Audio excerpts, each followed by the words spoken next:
Hi everyone, it's Stuart here again. Welcome to the proptrade.com and wrap up of the week. It's Friday, July the 18th, 2025, and welcome to my temporary office. Looking out in the garden here. We have the University of Michigan data coming up in approximately 10 minutes time. You can see here. Oh, you can see here on the screen. Inflation expectations, and more important, consumer expectations expected to dip to 55 from 58 last time. If I just flip up the Forex Factory data on here, you can see consumer sentiment 61.6 last time. I'm going to say, let me just close that there. Here we are. Consumer sentiment 61.4 expected from 60.7 last time. Inflation around about that 50. So the key consumer sentiment number here is the one. But you can, as you can see here, or hopefully you can see on the chart. Let me just take off the revisions and the actual on the forecast here. I'll put the revisions on in a minute. Hopefully you can see this. What does that look like? I haven't. Why can't you see the? Oh, you can't see. Oh, you can't see. Let me make myself a wee bit smaller. Hopefully, you can hear me. It sounds okay. Let me just double check the settings here. Yeah, Mary had a little lamp. Everything's okay. I'm a bit paranoid ever since that time we didn't get anything coming. No, everything's okay. Here, it's not. Oh, you can't see that because I'm in the way. Let's bring that up here and actually make it like that. There we are. That will be better. Right, there we are. So hopefully you can see that. It's a bit of a small screen today, but you can see here that if you can see the grey or the golden dots, that's the expectations of what's happening, or the forecast of what's happening. If you take those off, you can see the actuals is the blue, the full blue bar. So if we put those back on, you can see it's been a bit sort of hit and miss, been like above, sometimes above, sometimes below. But obviously we had this euphoria into the end of 2024. And now we've fallen off a cliff completely. And this Nindia here down in April and May, where sentiment collapsed following the tariff announcement. Oops. There we are. It's a wee bit big, hopefully. But we bounced back quite significantly and beating expectations last month. So this month, as we say, we're expected to come in at 61.4, so better than last time at 60.7. But as you can see, if we just again put the revisions on each month, things have actually not as bad as people had expected initially. So this is this revision. So that's because the hard data is not so far following through with this sentiment data that's collapsed. So obviously the hard data is still yet to come, but we've had a week or so of earnings, for instance. If you look at the US stock markets, most of them have come in better than expected, quite significantly better than expected. Last night we had Netflix with on paper much better than expected results. However, their stock fell 1.5% pre-market this morning, and it's currently down about 4.6%. A lot of the better than earnings numbers, with a lot of it's to do with the very, very undervalued dollar, or the cheaper dollar in that first half of the year. So they've benefited from that significantly in the second quarter, particularly Netflix. So there could be a carry through for other US corporations that are that are sorry, what do you mean? That we've got earnings not earned in dollars, and then bring them back. So the cheaper dollars obviously benefiting their earnings cycle. So we'll see again what this number comes out at in 5 minutes time. But it's a key number. It's a lot of analysts use this data from the University of Michigan, a very, very well regarded business school in the United States, in Chicago. So See if we get this outlier. Sorry, it was the June bounce back, just an outlier. Is sentiment going to slump, or was the May and April low just an idea? That is the pivot point, and we're going to be back in this 60, back to the 65, 70 sort of feel good factor for the the US consumer. I say we'll see what that looks like in a few minutes time. So as usual, guys, if there's any particular asset you want to have a look at, any particular trading platform or trading asset you're trading, or you want some my thoughts on it for what it's worth, we'll have a look at that, and we'll have a look at our trades this week. We've not done very many trades this week. We're up quite significantly trade wise. Last week we did 24 trades. Most of them, I don't think there was any index trades, but all of them were forex trades last week, and we lost 16 points overall on 24 trades. So far this week we've done about 8, less than 10, I think. 1, 2, 3, 4, 5, 6, 7, 8. There's 2 still open, so 8 trades closed, and we're up 400 points. Obviously, a lot of that point numbers is from the Dow. That 300 or 280 points on the Dow. To take 280 points off that, we're still up 250 points on the forex market. So anyway, more on that in a minute, and this data will drop shortly. But let's have a quick look at the markets where we are at the moment. Let's just share the screen, so hopefully you can see that. Let's make that a wee bit bigger. Don't want that. Let me just check you can see the chart. Yes, you can. This is gold, guys, on the 4-hour time frame. Gold continues to, it's not really trending as a end of day trade trending guy. We've got very much a sideways action here on gold. It's not showing very well on this small screen, but as you can see, it's not. It's really channel bound. We're sort of sideways action for a while now, but we have ticked up this week. So up again today. We're at 3,356, so we're over 3,350 today, and it's had a good trending day. If you're a day trader, let me just check the hourly chart. There we are. From the sideways action this morning on the European Open, we had a strong positive 7 o'clock candle, 7 to 8. Stock markets opened in Europe positively on the back of the strong close we had in Wall Street last night, and gold has continued to move up as dollars weakened. Yields are down a bit this morning. Today, 442.29 at the moment, the 10-year yield. Yesterday we were 447 at one point, 448 at one point. So that's gold ticking up on the back of the weaker dollar today. So we see that reverse we've talked about all week. But gold having a good day here on the hourly chart. Where are we now? Well, technically we're over this. Will we get to that spike from the the gossip that I should actually put a line on that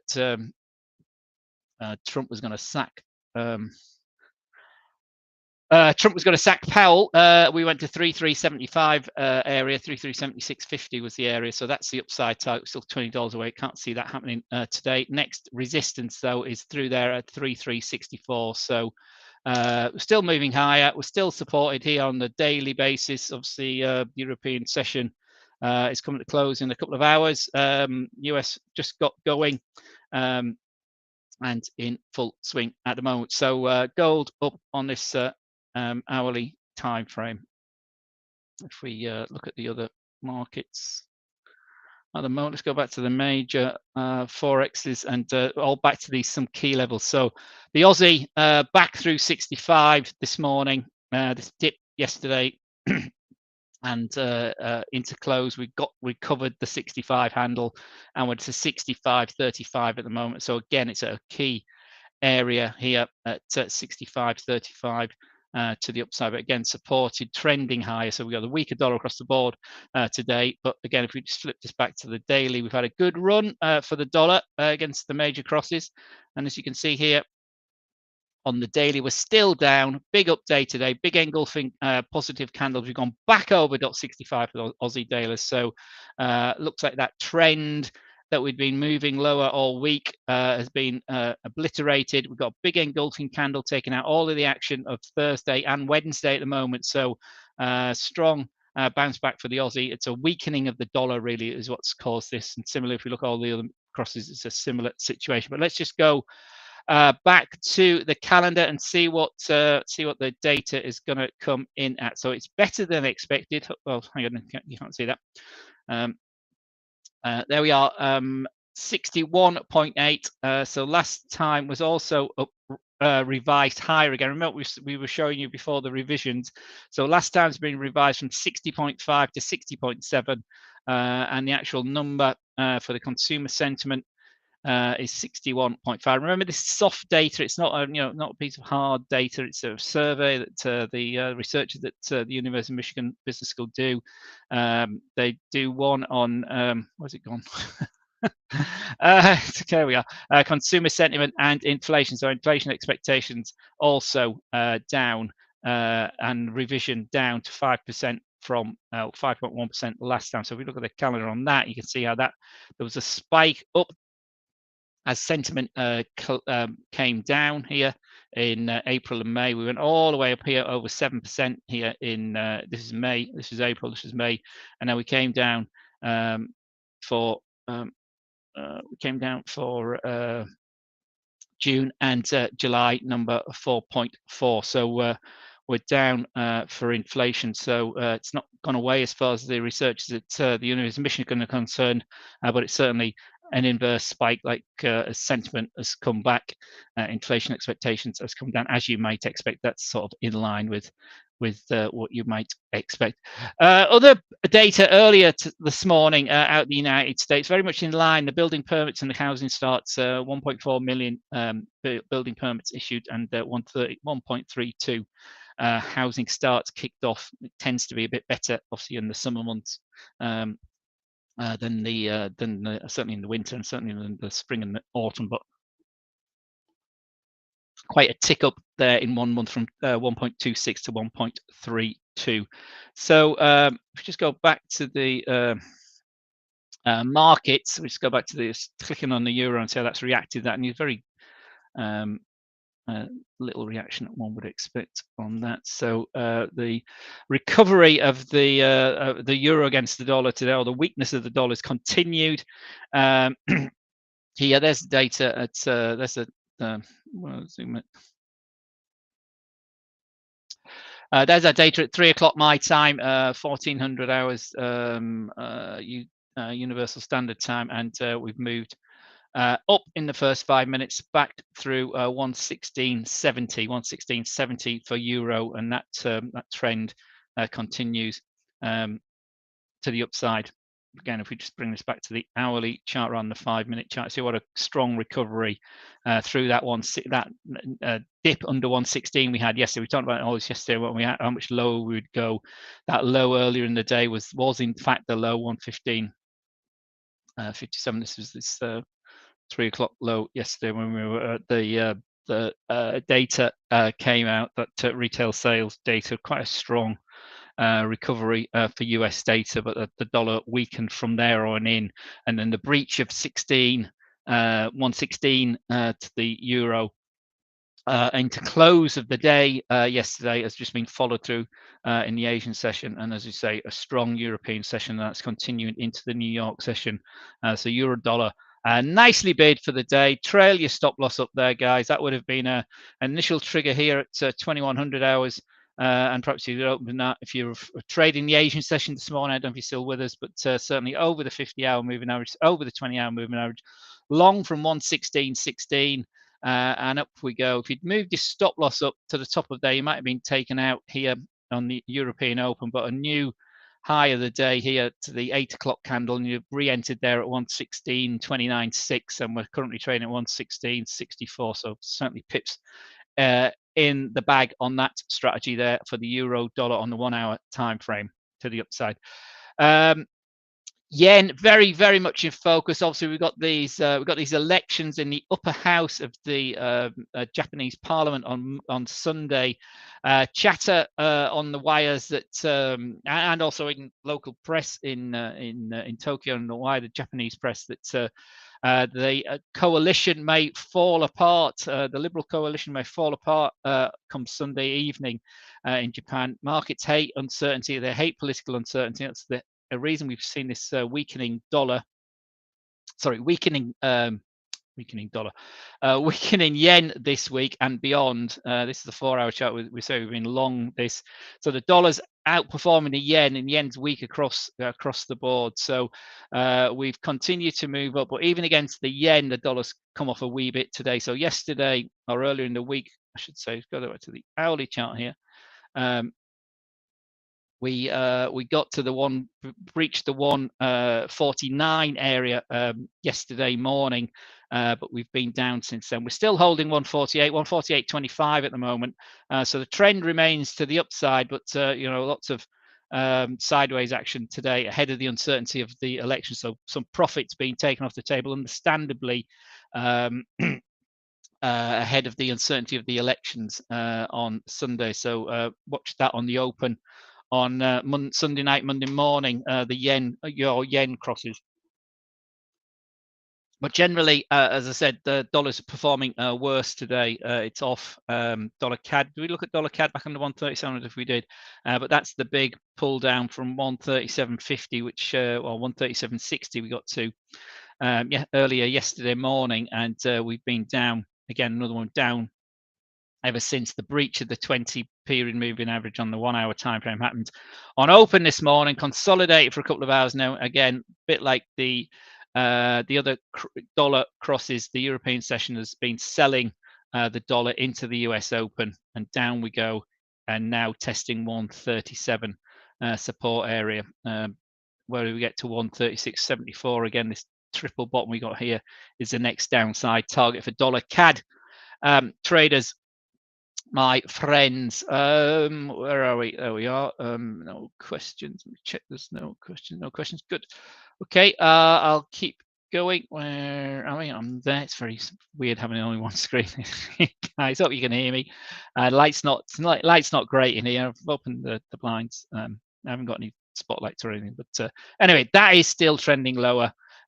Dollar against the CAD. So the CAD back in the front foot. I'll come back to the Swiss franc because it's the best performer. Kiwi, like the Aussie, back to a key level, closing in on the .60 level again. So another strong day here. That triggered again, like all the others, into close yesterday from this low at 50, testing the 59 area. Here we are, just over 24 hours later, 100 pips, or virtually 100 pips higher, testing that into the 60 area. You see the 60 area there, it's that dotted, sorry, it's the purple line here. So again, trail up. Maybe some profit taken on that as the US session comes to an end. If we get to 60, certainly there will be that. Obviously, New Zealand traders enjoying their Friday night, Saturday morning currently. So no traders there, maybe. Euro we had a look at, and sterling. Back of 134, this breach briefly yesterday, and again ticking higher. Sterling took a bit more of a clout than the other dollar crosses because of the political swirls that's going around in the UK. We've had some weak news out of the UK today, not today, but this week, I should say, with unemployment ticking higher. And data earlier in the week, earnings not looking great, and surprise hike in inflation to 3.6%. So sterling battered a bit this week, consolidated here yesterday and the day before, and we're back to the highs of the Trump announcement and eyeing a recovery of 135. So the dip lower lasted a day or two, and we're back off 34. So 134 has provided our space, and we're up, but stalling a bit at 134.62, which is, again, you see that what the reason why we got a bit of an area here, low, high. Not necessarily that high there, but 164. Obviously, that intraday spike that was short-lived at 134.86. But that's the next upside target from where we are at the moment, 134.62. So another 20, potentially 20 pips to the upside on that. If this trend continues, our stop loss would be down here at the 9-period hourly moving average at 134.49, just shy of 134.50 for cable. traders. And I say the best performing of all the major currencies this year against the dollar, the Swiss franc, 0.7997. So we're back to the under the 80 area, having spiked this week to 80.50, 0.8050. We're back down now under the 0.80. There isn't an 80 line on there. There should be. So let me just put one on whilst I've got you here. Full line. Doesn't need to be 2. Make it 1. Make it 0.80. It's a key level. I'm assuming that was on there, but perhaps as the systems get upgraded, some of these lines get taken off. So there we are, back under 0.80 today from a foray from the 15. So 15, 16, 17, and a bit of most of 18. We were over 0.80, and again, we are moving down. And again, if we look at a higher time frame on this this pair, the 4 hour is still holding up from the lows, but if we look then tick up to the daily, you can see the move up is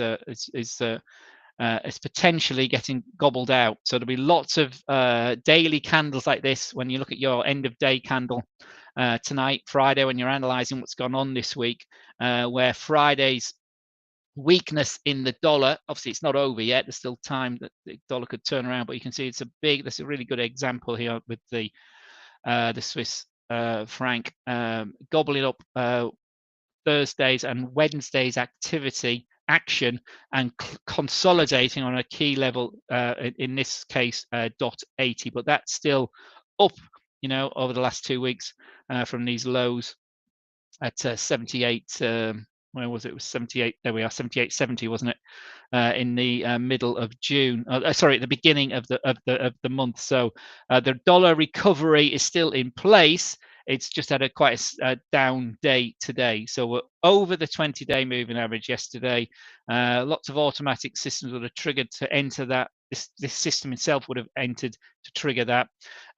Depending where it would have put that, I think the stop loss might have been around about here, 78, 79.50 on that, but down a day initially after the trigger. And actually, if you do this with most of the crosses, you can see the same action. So you know, it's been a stronger dollar and then it's weakened. This one's even more so because we're under the 20 and under the 50. Now we've recovered both of them here on the Aussie. The Canadian, similar pattern. We've ran this time up over the 20 and into the 50 yesterday, and now we're rejecting the 50, but you can see still that trend line remains to the upside. Yen's a better because of the weakness of the yen rather than the strength of the dollar, but you know, the reaction today is much smaller for the dollar against the yen, so that remains very much bid because of the uncertainties in Japan, as I said earlier. The Kiwi is similar to the dollar, the Aussie dollar.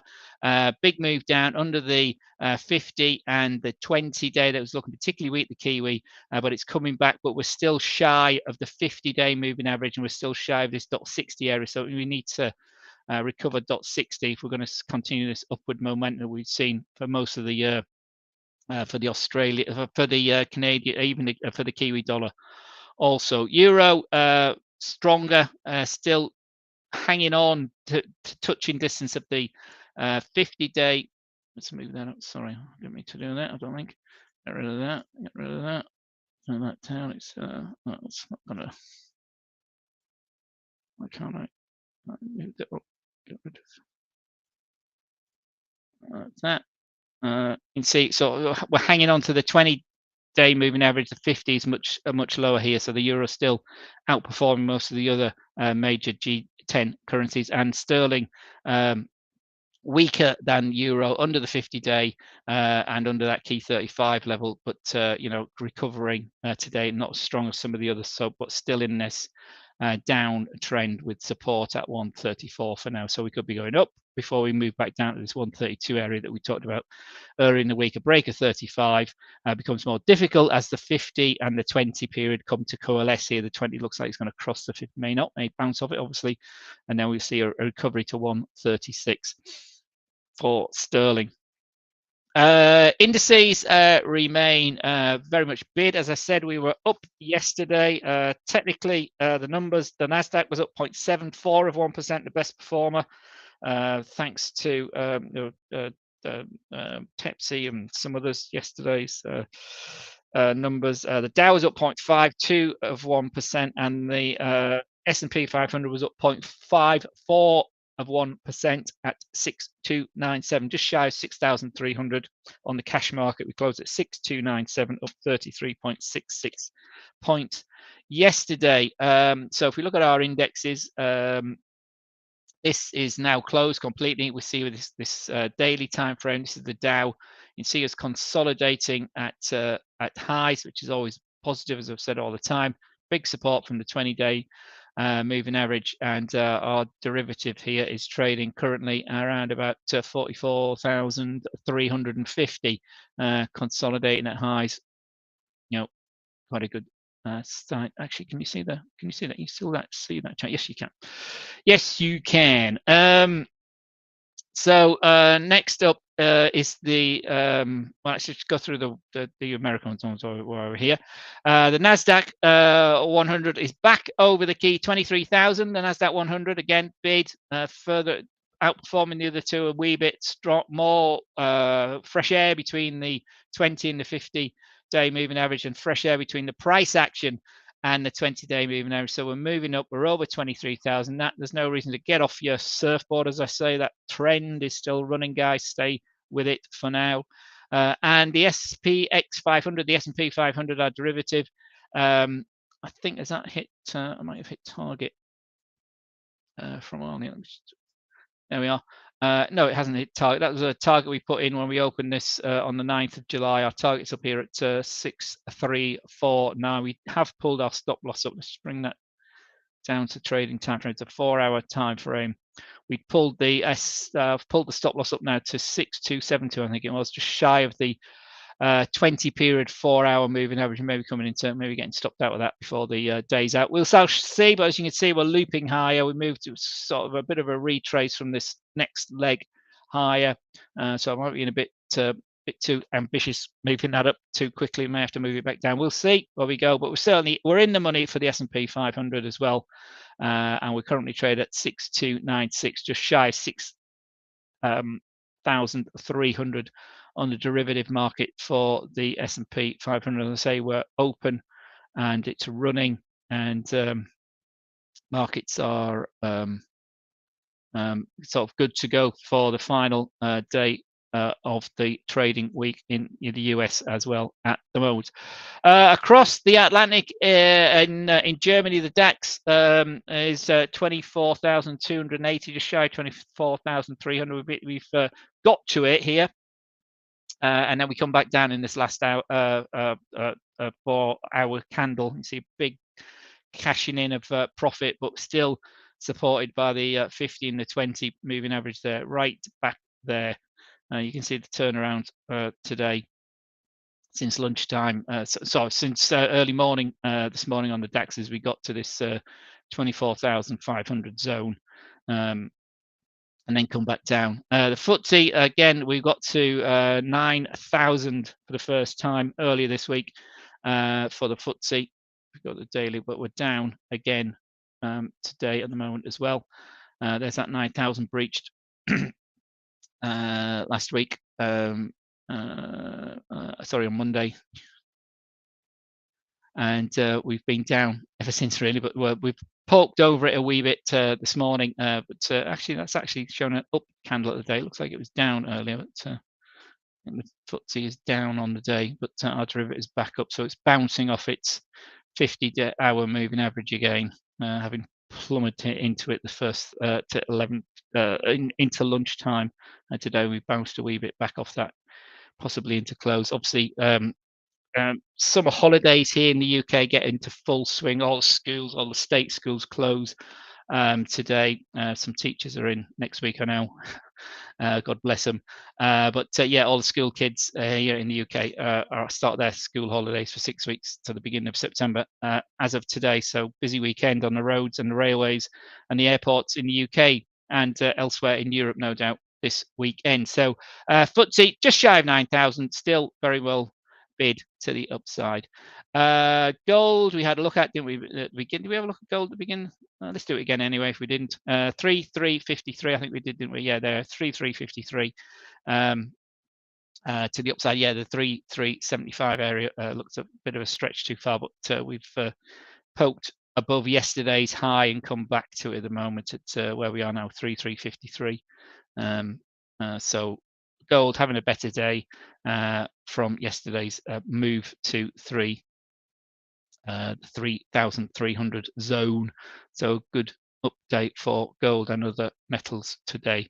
And finally, crypto, 118,250. So again, consolidating at highs. We had a big boost for stable coins overnight, some announcement out of the US that lifted some of the big stable coins yesterday. But interestingly, I haven't said that, you know, because of this rally we've had. Interestingly, technically here on this 4 hour, that 50 period moving average has been tested.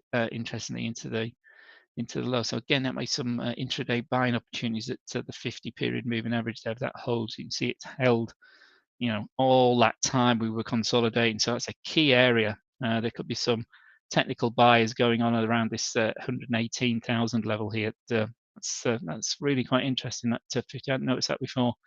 How does that figure on the daily then? We're just into the 5 period moving average. So again, it's consolidation at high. So yeah, 120,000 easily taken out, 150,000 on the way over the summer potentially for Bitcoin. Positive data getting sold off. Interestingly, trying to create buying opportunities potentially. But yeah, the data flow, the news flow around the crypto space is getting, well, it remains very positive. And it's sort of playing catch up with expectations of back in January. So hence the new all-time high. It just needs some positive spin from the president again, and we could burst another leg higher, undoubtedly. So there we go. That's the week in a wrap, if you like. The Michigan. Actually, update this. We'll look at next week. Obviously, it's we're in full flow in the stock markets today. We've had 3M, Amex, Charles Schwab, big earnings through, all beating expectations, all surprising to the upside. Another financial company surprised significantly to the upside. That was Ali Financial, small reinsurer, doing well today. Obviously, Friday is not a big day for companies reporting. It's usually the oil companies on Fridays. There's nothing after the bell tonight, but next week all starts again in earnest. Let's have a look for calendar. So for Monday we've got 30 companies. Next Thursday is the big one, where we've got 78 reporting before the bell, including Intel, Deckers, just loads of them again. So 100 odd companies are reporting on Thursday the 24th, as earnings season gets into full swing. And as I say, the index is supporting that, as you saw with the S&P 500 back to the 6,300 level, and sort of bid to the upside. As you can see, not very well there we are, bid to the upside. It's our target up here, 6349. The only other, let's just go to the crosses. The only other position we've still got open at the moment was Aussie Kiwi short position. We did have another one last night, which I closed out earlier this morning. Aussie Kiwi is the one that's still open. That's now in the money. Well, sort of looping it down in the money. We got filled here last night, and we immediately moved lower, but we haven't really moved any lower. And obviously, Aussie Kiwi traders, as most of them are in bed enjoying the weekend, start of their weekend, so there won't be much action on that. So I might close that out into the close of the day. But the trend still going. I'll just leave it open over the weekend, and our target's down here at 1.0896. We are in the money on that one.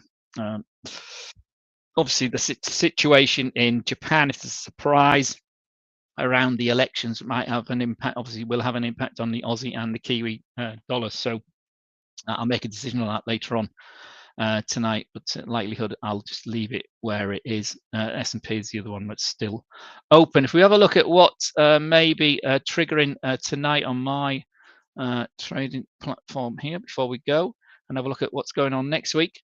Currently, there's not a lot going on, I don't think, at the moment, or is there? There was a lot last night I didn't take yet. We've got potential trades on the DAX and the Dow, interestingly, on the conservative trading platform. The DAX is a long position, even though we're down on the day at the moment, to 24,579 would be the upside target, some 300 points, and a stop loss around about 24,226. The Dow might re-enter that position. That looks like is that a long position? That's not actually showing me one, so that's not quite correct by the looks of things. Let's have a look at that again. It's not triggering what might have been. It might have dropped off. Obviously, these are dynamic, so the changes during the day. Obviously, it's at the end of the day is where how they're based. On a more aggressive system, we've got Kiwi CAD and Kiwi Yen. So Kiwi in focus again, as it was last night. So Kiwi CAD looks like a long position, nice bounce. It's got a strong day today, the Kiwi coming back, so I might open that now actually. 81.95, looking for 82.25, 50 points on that potentially. And Kiwi CAD, sorry, Kiwi Yen, I should say, 88.71 to the upside. That's been, yes, that's around, yeah. Let's see, obviously the exception there is the exposure to the Japanese election on Sunday, but that's looking for a target of 89.21, but I'll update you later on tonight whether that gets filled or not. Okay, so there we go. Next week, let's bring the calendar up for next week. And I'll just bring in the majors rather than all of these, so just bear with me a second. So the high impact events are few and far between for next week. Apply.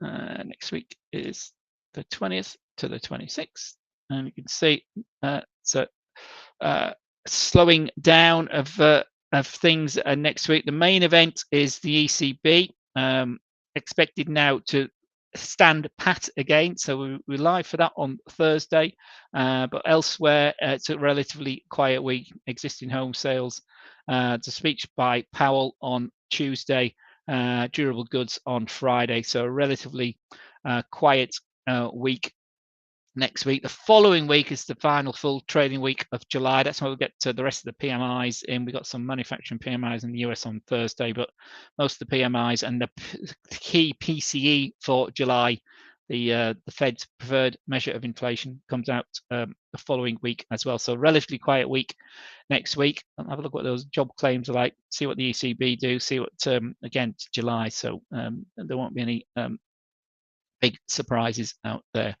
So thank you for your time, everyone. Have a great weekend. Stay safe, and I'll see you all again on Monday. All the best, everyone. Bye-bye.